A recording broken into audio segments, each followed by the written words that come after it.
Պետական մարմինների ներկայացուցիչների առաջին համաժողովին վարչապետի ելույթի խորագիրն է պետության հարատևության բանաձևը, որն է պետական մարմինների մակրո նպատակը, որի նկատմամբ պետք է կարգաբերել ամեն օրվա միկրոգործողությունները, հարցադրում է արել վարչապետը, ընդգծել այդ մակրո նպատակը Հայաստանի Հանրապետության հարատևությունը ապահովելն է։ Լեգիտիմությունն այն կարևոր գործոններից է, որը պետք է սպասարկի մեր պետության հարատևության օրակարգը։ Հետևաբար, լեգիտիմության վրա հիմնված եւ լեգիտիմության հիմքերի ամրապնդումը Հայաստանի Հանրապետությունում պետք է պետական եւ հանրային կյանքի շարունակական օրակարգ լինի եւ մեր լեգիտիմությունը պետք է ինտեգրված լինի համաշխարհային լեգիտիմության միտումներին, համաշխարհային իրավակարգին, համաշխարհային լեգիտիմության զարգացումներին հաղորդակից լինելու համար։ Արտաքին հարաբերությունների մեր լեգիտիմությունը ըստ այդմ բխում է ՄԱԿ-ի կանոնադրությունից եւ 1991 թվականի Ալմա-Աթայի հռչակագրից։ Ներքին լեգիտիմությունն իր հերթին մի աղբյուր ունի եւ այդ աղբյուրը պետության հիմնադիրն է,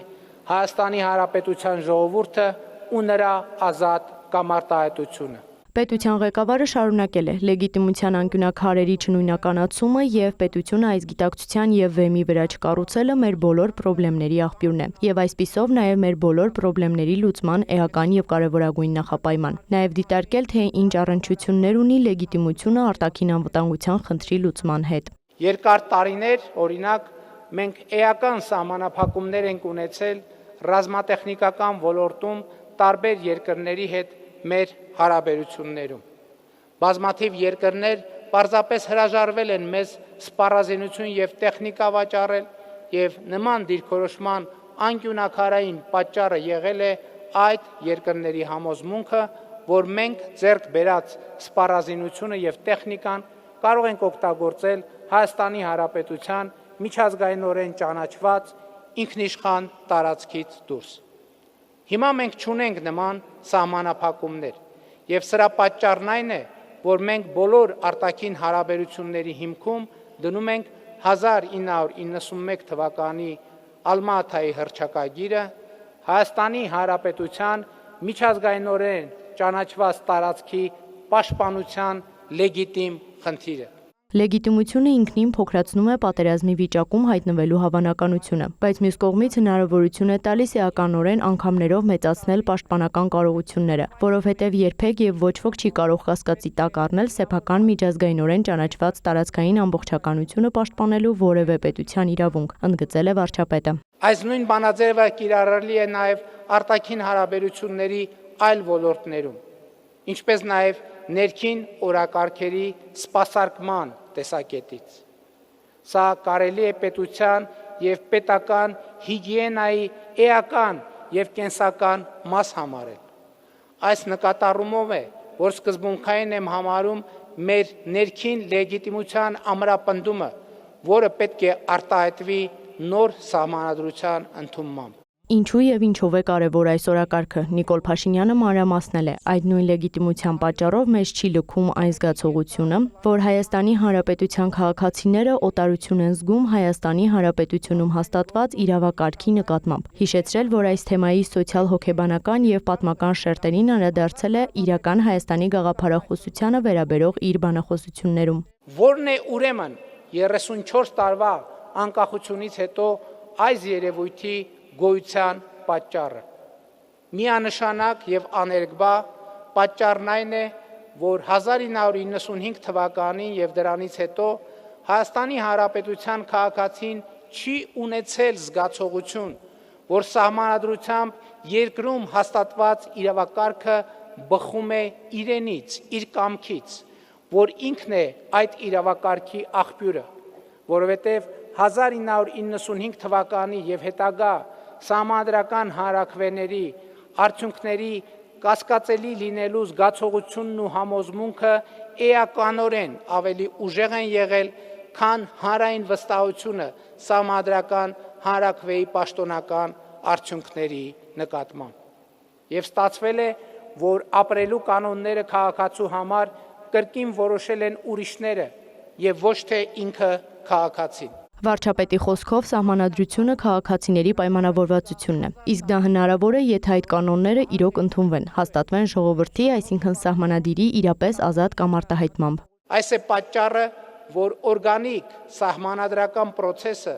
որի արդյունքը կդառնա ժողովրդի ազատ կամ արտահայտմամբ նոր սահմանադրության ընդունումը, չափազանց կարևոր է մեր պետության հարատևության եւ անվտանգության օրակարգի տեսակետից։ Քննադատները կասեն, որ քաղաքացիների մեծամասնությունը այսպես թե այնպես չեն կարդում սահմանադրության նախագիծը կամ խորամուխ չեն լինում նրա բովանդակության մեջ։ Բայց թույլ տվեք նկատել, որ սահմանադրական հանրաքվեի իրապես ժողովրդավարական գործընթացը, որտեղ պայքար է գնալու ամեն քաղաքացու աջակցության համար։ Ամեն ձայնի համար մղվող իրական քարոզարշավը քաղաքացիներին առավելագույն տեղեկատվություն եւ իմացություն է հաղորդելու սահմանադրության նախագծի, նրա նրբությունների ու առանձնահատկությունների մասին։ Ինչու նոր սահմանադրություն եւ ոչ թե սահմանադրական փոփոխություններ, որովհետեւ սա Հայաստանի համար նոր քաղաքական բովանդակություն է, նոր գիտակցություն, նոր քաղաքական եւ պետական վարդապետություն եւ ինչպես նոր կտակարանում է ասվում նոր գինին նոր տիկերի մեջ։ Նոր սահմանադրության ընդունման հանրաքվեն տեղի կունենա 2026 թվականի խորհրդանի ընտրությունից հետո, հայտարարել է վարչապետը, նշել արդեն ընտրության արդյունքում ժողովրդի վստահության քվեն ստացած քաղաքական մեծամասնության դիրքորոշումը վճռական կլինի սահմանադրության վերջնական նախագծի ձևավորման գործում։ Ինչպես պետք է պետությունը ծառայի մարդուն, ինչպես պետք է արտահայտվի մարդու բարձրագույն արժեք լինելը։ Հարցադրումներին Փաշինյանը պատասխանել է. Մեր համոզմունքն է, որ մարդուն ուժեղացնելու միակ հուսալի ճանապարհը կրթությունն է։ Կրթությունը բոլոր մակարդակներում եւ կրթությունը որպես ցկյանս գործընթաց։ Անպատեհ չեմ համարում կրկնվել, եթե նախկինում մենք այլոց շարքում ունենք նաեւ կրթության ոլորտի ռազմավարություն, եթե հաջորդիվ կրթությունը մեզ համար դարձավ առաջնահերթություն մյուս ռազմավարությունների շարքից, հիմա արդեն կրթությունը բոլոր ոլորտների մեր ռազմավարությունն է եւ կամ կրթությունն է բոլոր ոլորտների մեր ռազմավարությունը։ Ահա թե ինչու 300 դպրոց 500 մանկապարտեզ ծրագիրը ունի ռազմավարական նշանակություն։ Այն մեր կողմից իրականացվող ծրագրերի ամենածրագիրն է, որովհետև ոչ միայն յուրաքանչյուր երեխայի, այլև մեր պետության ճակատագիրը կանխորոշող է։ Հիմա մենք ավարտին ենք հասցնում 300 դպրոց 500 մանկապարտեզ ծրագիրը եւ արդեն սկսել ենք հաջորդ 300 դպրոցի եւ մանկապարտեզների ծրագիրը։ Հաջորդ 300-ից 50 դպրոցի կառուցումը, իսկ մյուսների տեղորոշումը ընթացքի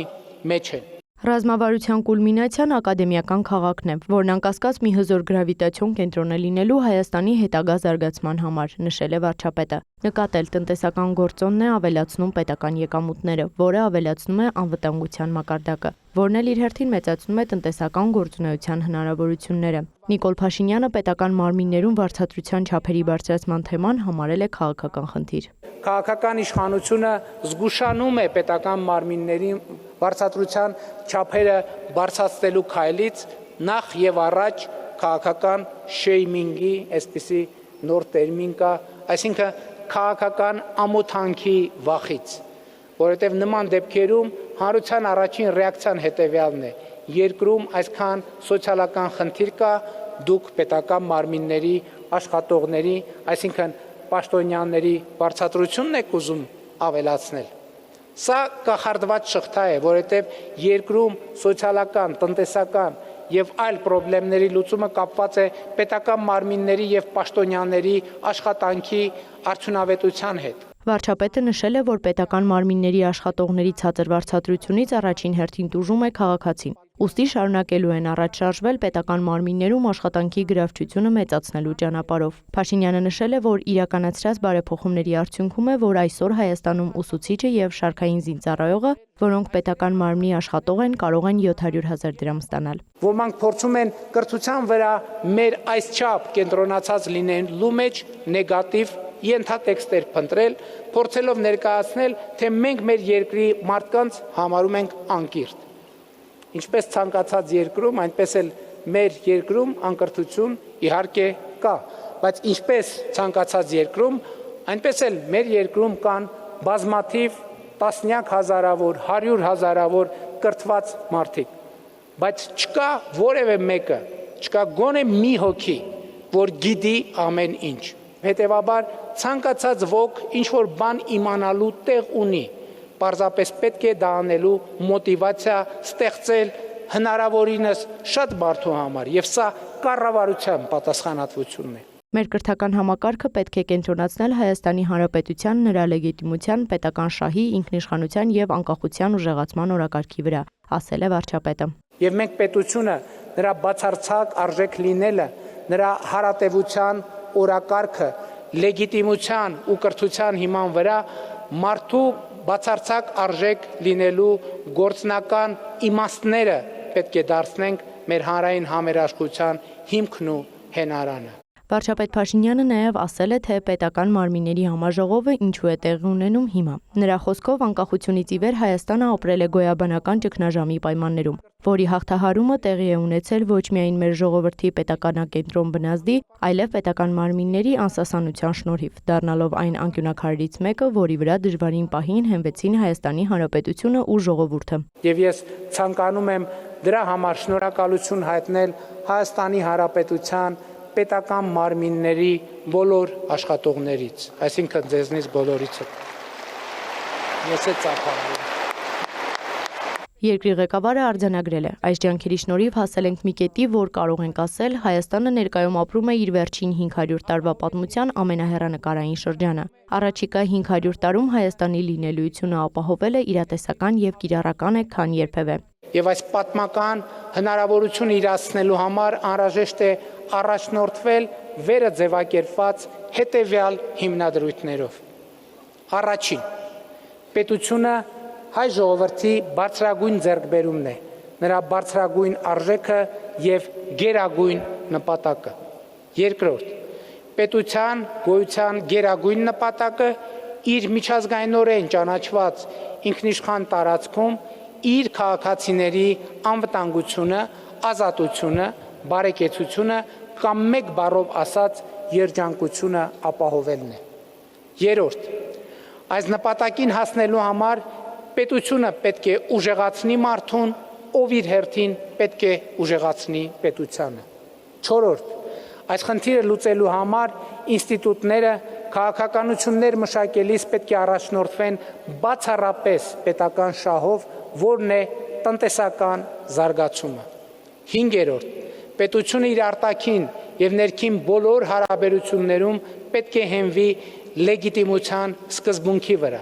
Այս 5 հիմնադրույթների կիրառումը ապահովելու է մեր պետականության ոչ միայն գոյությունը, այլև զարգացումը առաջիկա 100-ամյակներում, հայտարարել է վարչապետը։ Նշել, սա մի նպատակ է, որը մեզանում երբեք ձևակերպված չի եղել։ Ահա թե ինչու է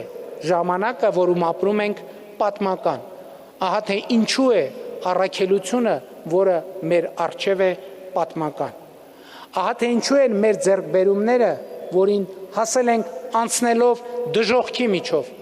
դարակազմիկ եւ այդ ձեռքբերումները պաշտպանության կարիք ունեն։ Հայաստանի Հանրապետությունն այսօր պետություն է, քան երբևէ, անկախ է, քան երբևէ, ինքնիշխան է, քան երբևէ։ Եվ մեր պետությունը մեր անվտանգության, ազատության ու բարեկեցության, այսինքն երջանկության գործիք դարձնելու մեր նպատակին մոտ ենք, քան երբևէ։ Հայտարարել է վարչապետը եւ նշել, որ այդ հնարավորությունը պետք է գտնվի Հայաստանի ժողովրդի եւ պետական մարմինների պաշտպանության ներքո։